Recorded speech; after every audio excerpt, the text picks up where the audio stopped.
Oke. Arima itu kan bukan Arima juga sih, intinya time series ya. Time series ini endingnya itu kan kita pengen ngeprediksi gitu, berapa sih nilai di T ke berapa gitu. Itu kan ending dari uh, tujuan dari data science yang time series modeling ini. Nah, langkah-langkahnya itu kita harus cari nih model-model yang terbaik untuk bisa menentukan apa ya, model terbaik untuk kita bisa memforecast itu. Itu sih kata kunci dari kuliah ke-8 ini. Kalau ini jadi nggak usah bingung sama istilah-istilah lain ini, istilah-istilah yang apa namanya, yang statistik banget gitu. Intinya nanti kalau Arima ini, bukan Arima sih, time series ini dia kita tuh nanti cuman input data, terus pilih model yang tepat, yang sorry, input data step pertamanya itu, yang kedua kita harus data itu harus stasioner. Yang ketiga, pilih model. Yang keempat, kita forecast dengan model itu. Udah, empat itu aja sebenarnya. Kata kunci di mata kuliah yang materi ini gitu. Nih, jadi yang pertama itu kita bagaimana input datanya, terus ngecek stasionerinya, data itu stasioner atau tidak. Yang ketiga, kita pilih model. Nah, dari pilih model yang terbaik itu, kita baru bikin forecast.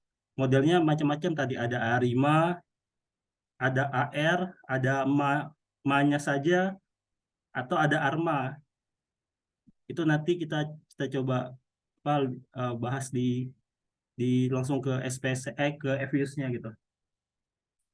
Intinya gitu sih Mas. Nah, kalau udah masuk FUS itu step pertamanya itu eh udah muncul belum? Share screen Udah. tuh. Nah, kita ada namanya itu, sebentar ya, FUS tadi.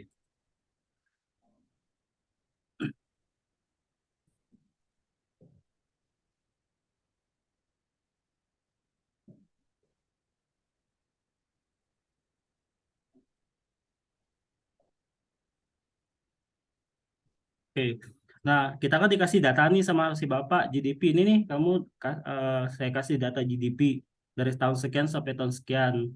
Nah, tadi step pertama yang kita lakukan adalah kita input. Nah, asumsinya kita udah input nih di sini, jadilah kayak gini. Sebenarnya ini udah muncul banyak variabel ini karena udah diolah. Tapi intinya nanti pasti muncul yang namanya GDP, yang data asli kita kan. Nah, dari GDP ini kita harus cek stasionernya. Eh, Kalau yang Mas apa namanya? Aku coba deh gimana ya? Kalau aku hapus yang lain-lainnya biar jadi kelihatan. Bisa nggak ya?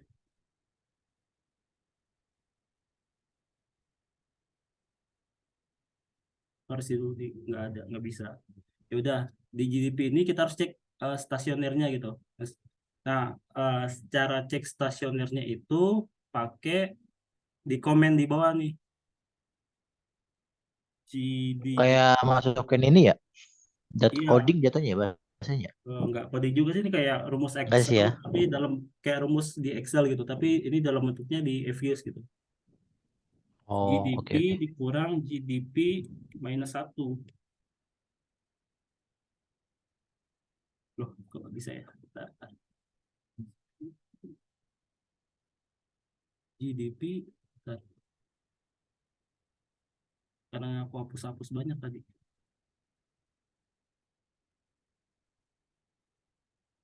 Ini kok benar?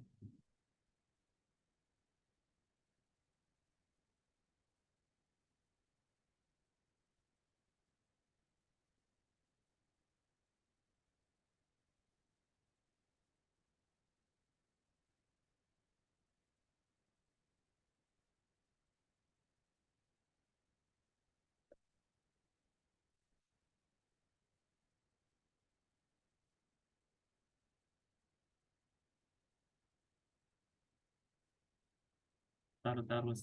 Kok keluar ya?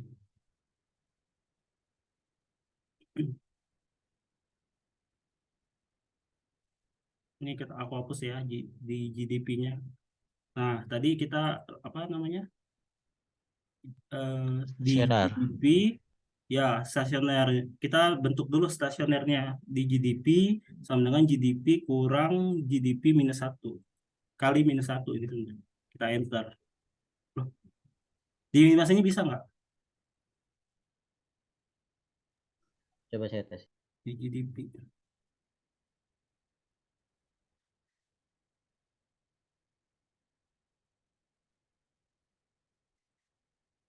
Bentar ya.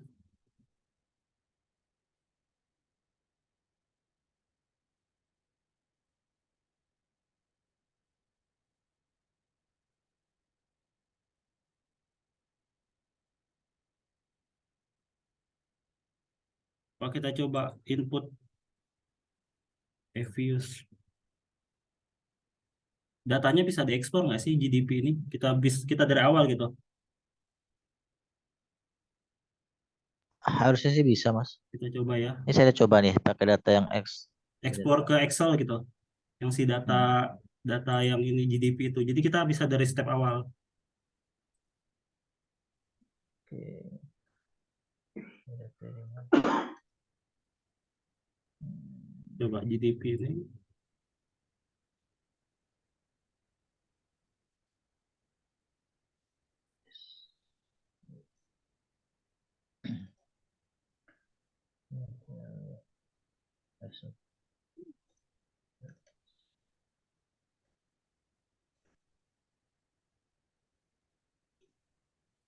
Oh, dia nggak bisa ini ya, nggak bisa ngebaca Excel ya?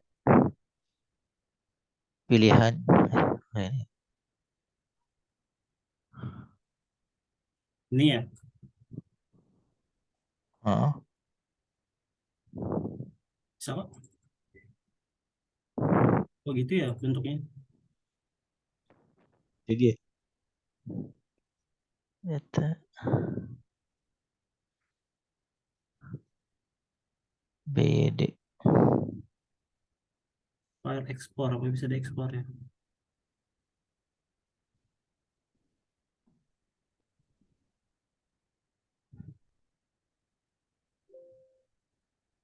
Oh, kalau yang BD bukan di sini ya, Mas ya? Itu ya.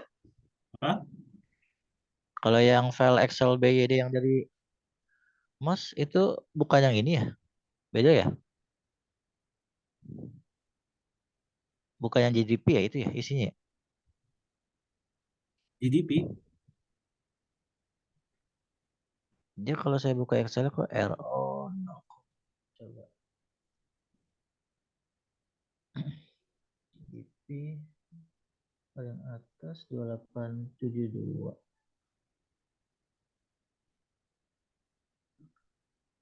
Nggak bisa ya.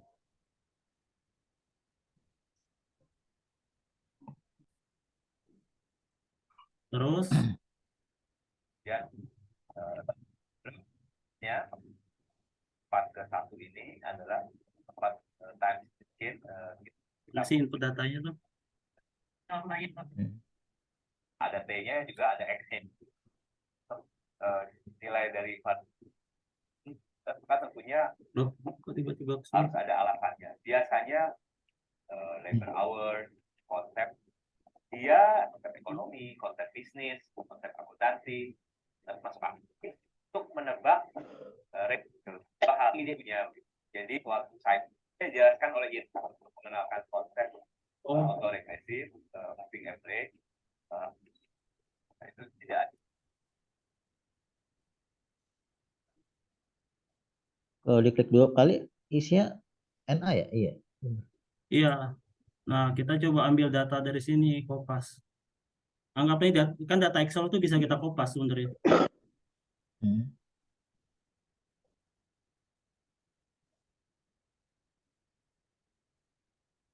Oh yang NA ya. Dibuang aja. Sebenarnya nggak bisa di rename. Bisa. Ntar.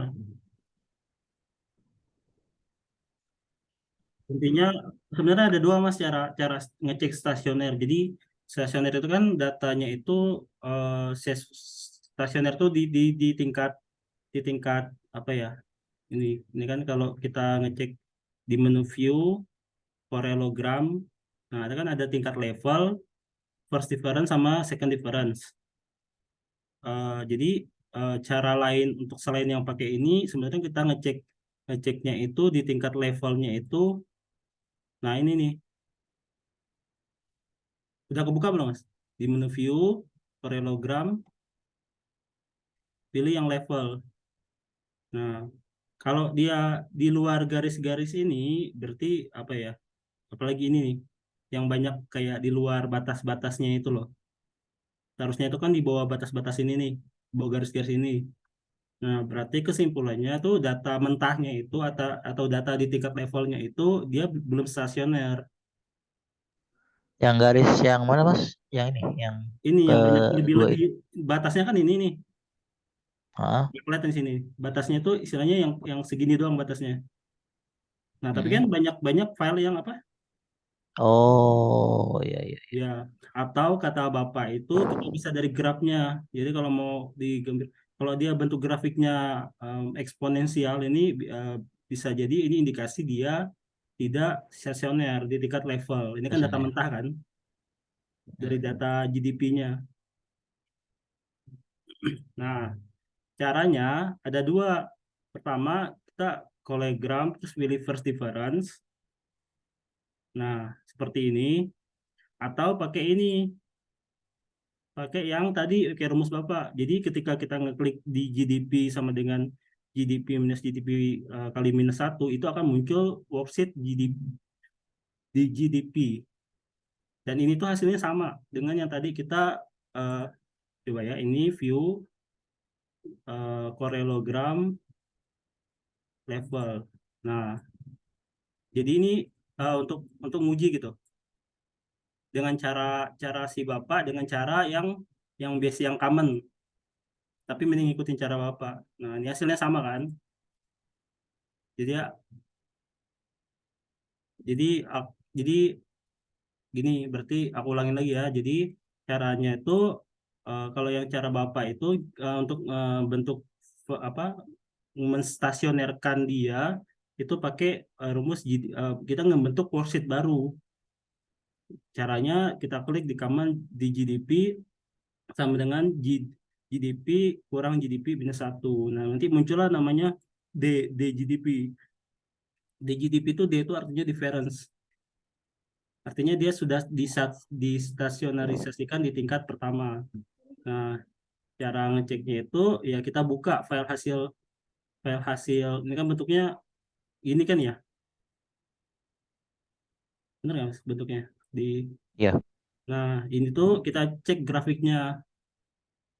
Nah, kalau tadi grafiknya bentuknya itu eksponensial, kalau kata Bapak, tandanya dia sudah stasionarisasi itu bahwa nilai apa ya? Nilai grafiknya ini sekitaran min. Minnya itu kalau kita lihat view di deskriptif statistik ya, minnya itu kan 22 sekian rata-rata. Jadi iya. jadi rata-ratanya itu, nah, jadi nilai ini tuh sebenarnya nggak terlalu jauh dari rata-rata. Ya adalah ininya beberapa. Tapi mayoritas secara umum ciri-ciri dia stasioner itu dia tidak jauh dari rata-rata. Atau kalau kita mau lebih detailnya, coba pilih view, parallelogram, pilih level. Nah ini kan eh, apa ya, banyak yang yang dia di bawah ini nih, nggak kayak tadi kan, yang pertamanya itu Iya. kan banyak yang gambarnya itu, eh, nih, yang pertama itu kan banyak yang gambar kayak gini nih. Nah, setelah distasionerin, jadi gini nih, yang tadi. Nah, sebenarnya kalau udah stasioner, step selanjutnya baru pilih model. Nah, kalau model ini harus ngeliat teori, Mas. Jadi Hmm. eh, modelnya itu, modelnya itu tuh ada ini, Mas. Ada AR, ada MA, ada ARMA, sama ARIMA. Jadi pembahasan buat kisi-kisi tadi ya. Ya, jadi AR-nya itu eh, AR-nya itu pokoknya patokannya itu ini ada teorinya. AR itu ketika pola ACF menurun secara eksponensial, eh, di mana sih? Sorry, ada di. Jadi kita dari hasil ini tuh kita lihat nih gambar kecenderungan dia tuh menurun secara eksponensial atau tidak. Nah, ini tuh ada di halaman ini Mas, di halaman. Nah, ini halaman aku nggak tahu ini berapa berapa ya. Yang di pola teoritis dari ACF. Jadi kapan pakai AR, kapan pakai MA, kapan pakai ARMA, kapan pakai ARIMA itu pakai apa namanya?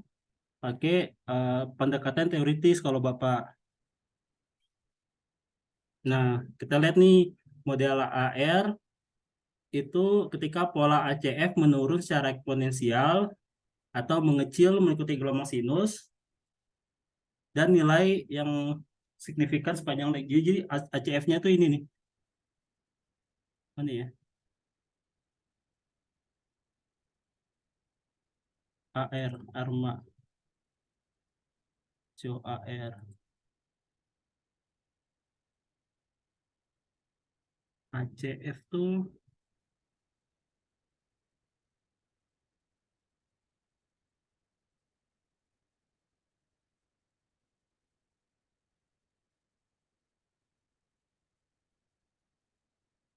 sebentar ya.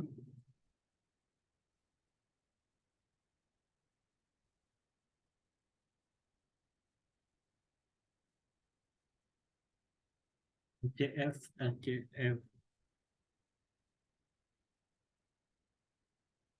ACP, AC. Nah ini ACF-nya. ACF-nya itu kan berarti autokorelasi F itu apa ya, function gitu. Kalau kita lihat tuh kan gambarnya dari gede ya, gede terus kecil, kecil, kecil. Nah, kata teori itu bilang kalau model AR itu dipakai saat ACF itu menurun secara eksponensial atau mengecil mengikuti gelombang sinus. Dan pola PACF nilainya signifikan sepanjang leg. Jadi nilai ininya syarat pertama itu dia ini eksponensial kan ya. Jadi turun gitu. Gelombangnya tuh menurun secara Turun, ya. eksponensial kalau kita gambarkan dari gede, kecil, lebih kecil, sampai nambah kecil-kecil gitu. Nah, terus nilai nilai PAC-nya juga harus mayoritas signifikan. Maka itu ciri-cirinya kita pakai AR. Sampai situ ini nggak Mas? Ada ditanya nggak? Bentar. Sampai situ ciri-ciri pakai air. Tadi yang PC, kalau yang baca yang partial correlation, Jadi gini, untuk Twin tadi kan ada model AR, ada MA, ada ARMA, sama ARIMA. Ada 4 model kan?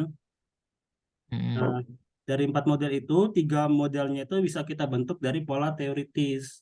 Nah, ciri-cirinya model AR itu kita lihat di pola ACF. ACF itu kepanjangannya autocorrelation. Jadi dari gambar tadi, dari yang ini nih, atau kata autocorrelation F atau function ya kayaknya. Autocorrelation function itu kata kata teori pola ACF itu kalau kita pakai AR itu akan menurun secara eksponensial atau mengecil mengikuti gelombang. Kita lihat nih benar nggak sih menurun secara eksponensial? Nah, kalau kita turun lihat ya. kan polanya tuh semakin menurun kan. Yang kedua, Ya. kita lihat pola PACF itu nilainya itu signifikan sepanjang leg. Nah, ciri-ciri signifikannya itu ketika dia ini tidak melebihi batas ya. Kita lihat sih emang ada beberapa yang over over batas dari apa? Dari Yang ini nih, dari putus ya, garis yang ini. garis Hmm. putus-putus ya. Ya, tapi secara Hmm. overall kan dia tidak semuanya gitu, nggak kayak tadi di Nggak awal. semuanya. Ya, hanya ada beberapa. Oh. Nah, yang over-over ini, nah berarti kalau kita pakai teori kesimpulannya itu adalah model AR. Nah, AR-nya itu bisa AR macam-macam. AR-nya itu kan pakai bisa AR1, AR2, AR3, dan seterusnya. Nah, mana yang dipilih? Nah, cara milihnya itu pilih yang dia di luar batas ini, Mas. Oh, Berarti kan AR1, ada AR8, ada AR12. 12. Ada 3 AR yang kita mau apa? Mau pastikan gitu modelnya itu. Sama nanti kalau kita pakai Hmm. ma 1, ma berapa tergantung nanti dia eh, apa lag-nya di sini. Dia 8 memiliki ya. ini namanya lag nih 1 2 3 sampai sampai terakhir namanya lag. Oh, Nah, kita lihat nih mana yang oke. lebih. Kita lihat kan di sini kan yang lebih itu 1 8 12. Makanya namanya AR8 1 12. Oh, oke. Nah, kalau emak itu nilai ACF-nya itu eh, nah, kalau emaknya itu malah lihat di sini. Kalau tadi kan kalau AR itu ngeliat di sini nih, di AC kan tadi Hmm. eksponensialnya, bener nggak?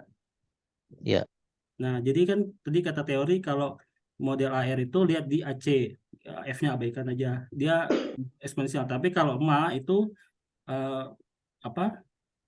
Ngelihatnya itu AC, ngelihatnya itu di PACF. PACF itu kan PAC nih kalau bingung. Partial correlation, parsial. PAC function. Oh, Jadi kecil ya. di sini lihat nih nanti ketika dia ini sih nggak eksponensial juga ya karena dia tiba-tiba nggak tahu sih ini kayaknya enggak deh.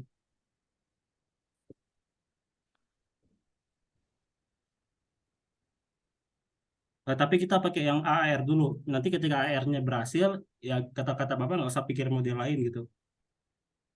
Hmm. Jadi misalkan kita lihat nih eksponensial, tapi yang lebih eksponensial ini sih ya.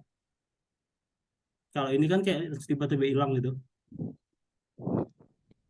Ya. pendekatannya. Nanti tinggal disesuaikan. Nah, habis kita tahu nih model AR-nya tuh AR1